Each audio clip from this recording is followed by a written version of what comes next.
Friends, honourable supreme Court ने अपने latest judgement Vijay Pal Yadav versus Mamta Singh and others में पुलिस को कड़ी चेतावनी देते हुए फटकार लगाई है और याद दिलाते हुए कहा है कि वो अपनी शक्तियों का दुरुपयोग बंद कर दें और कानून के दायरे में रहकर काम करें।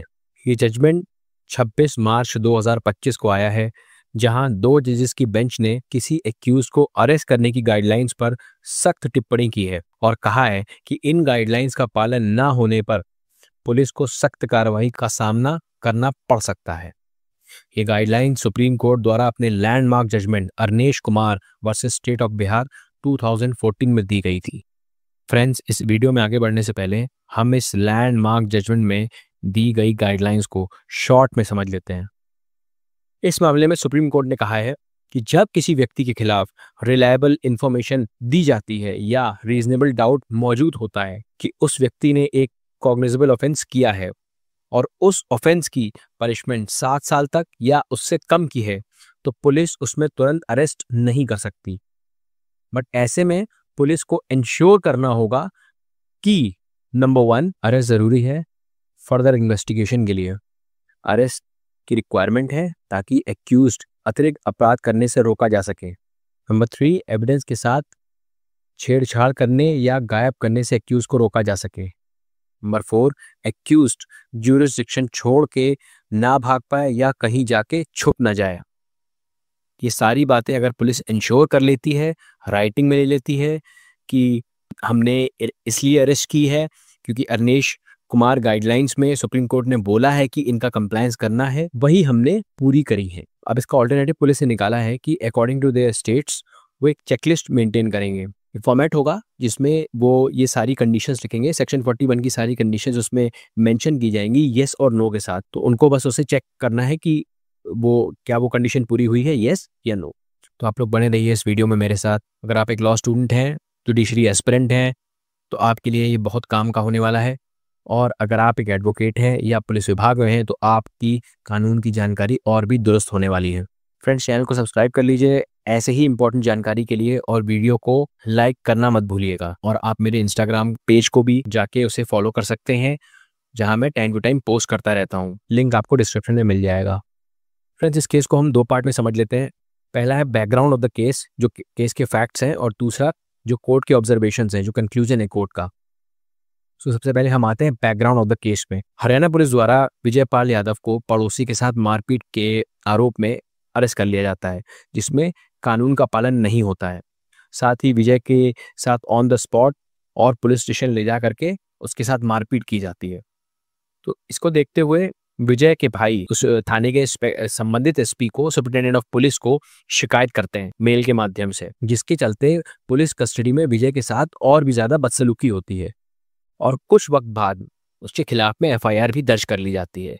अब गौर करने वाली बात यह है फ्रेंड्स कि सुपरिटेंडेंट को मेल द्वारा शिकायत 11:24 पे हुई थी और एफआईआर रजिस्टर की गई है 1:30 बजे। पुलिस द्वारा अमानवीय व्यवहार करने के बाद विजय और उसका परिवार हाई कोर्ट में कंटेम्प्ट का मामला दर्ज कराता है, ये प्ली लेते हुए कि सुप्रीम कोर्ट की गाइडलाइंस का पालन नहीं हुआ है इस केस में। हाई कोर्ट इस पिटीशन को खारिज कर देती है और उसके बाद सुप्रीम कोर्ट का दरवाजा खटखटाया जाता है। फ्रेंड्स, अब सुप्रीम कोर्ट ने अपनी क्या ऑब्जर्वेशंस रखी, इसको समझते हैं। तो दोनों पार्टीज को सुनने के बाद, एविडेंसेस को देखने के बाद, सुप्रीम कोर्ट के 2 जजेस की बेंच ने फैसला सुनाते हुए अपनी ऑब्जर्वेशंस में कहा कि पुलिस के पास पर्याप्त आधार नहीं थे विजय की गिरफ्तारी के लिए, और साथ ही पुलिस को कुछ दिशा निर्देश जारी किए हैं। सबसे पहले सुप्रीम कोर्ट ने कहा, अपराधी के साथ भी कानून के मुताबिक ही व्यवहार किया जाना चाहिए।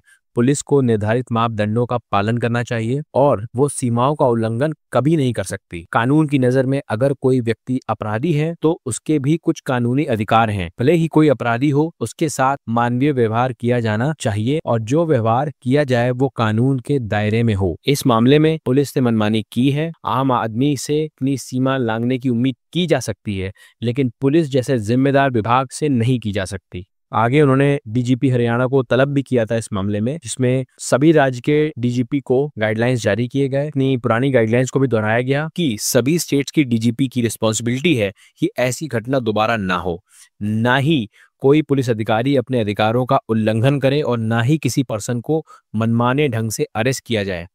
और सीनियर ऑफिसर्स को अपने सबॉर्डिनेट्स के प्रति ऐसे मामलों में जीरो टॉलरेंस की रणनीति अपनाने के लिए कहा। पुलिस स्टेट मशीनरी का एक महत्वपूर्ण हिस्सा है और इसका समाज और लोगों की सुरक्षा पर सीधे असर पड़ता है। फ्रेंड्स, आगे बढ़ते हुए सुप्रीम कोर्ट ने एक महत्वपूर्ण मुद्दा उठाया, जिसमें सुप्रीम कोर्ट ने कहा जो चेकलिस्ट इस मामले में कोर्ट में सबमिट की गई है वो अपने आप में साबित नहीं करती कि पुलिस द्वारा जो ये अरेस्ट किया गया है वो अरनेश कुमार की गाइडलाइंस को फॉलो करते हुए किया गया है। सुप्रीम कोर्ट ने ये भी कहा कि अरेस्ट के समय चेकलिस्ट बनानी चाहिए कि किस तरह से अरेस्ट हुई, और एक इससे संबंधित लैंडमार्क जजमेंट को भी कोट किया अपने इस जजमेंट में, DK Basu versus West Bengal, जिसके मुताबिक अरेस्ट मेमो बनना चाहिए according to section 41B of CRPC और करेंटली सेक्शन 36 BNSS, जिसमें विटनेस कौन थे at the time of arrest person को उसके राइट्स बताने, अरेस्ट मेमो में फैमिली मेंबर के सिग्नेचर होने चाहिए, ये सारी चीजें बताई गई हैं। अरेस्ट पर्सन को उसके एडवोकेट से मिलने देना चाहिए। इस तरीके की 11 गाइडलाइन सुप्रीम कोर्ट ने अपने लैंडमार्क जजमेंट में कही थी। आगे बढ़ते हुए सुप्रीम कोर्ट ने यह भी कहा है कि मजिस्ट्रेट के पास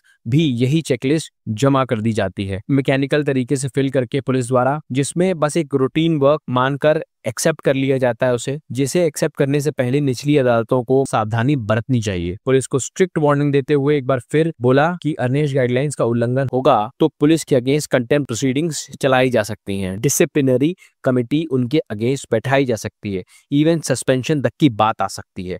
इसको बहुत ही सीरियस वे में सुप्रीम कोर्ट ने इस गहन मुद्दे को उन्होंने उठाया है। और आखिर में इसको एक नेशनल लेवल पे सभी स्टेट की पुलिस को, DGPs को इस ऑर्डर की कॉपी भेजी गई है और स्ट्रिक्ट वार्निंग देते हुए कि पुलिस कस्टडी में व्यक्ति के राइट्स का, एक एक्यूज के राइट्स का वायलेशन ना हो, और दोबारा इस तरीके की अगर चीजें आएंगी तो उसका इम्प्लीकेशन पुलिस को काफी दिक्कत में डाल सकता है। So friends, thank you for watching till the end. इस चैनल पे सुप्रीम कोर्ट के लेटेस्ट जजमेंट और ऑल इंडिया बार एग्जाम के लेटेस्ट अपडेट्स वीडियोस मिल जाएंगे। So don't forget to visit this channel again. और अगर आपको ये जानकारी काम की लग रही है तो इस वीडियो को लाइक कर लें और चैनल को सब्सक्राइब कर लें। मिलते हैं फ्रेंड्स नेक्स्ट वीडियो में।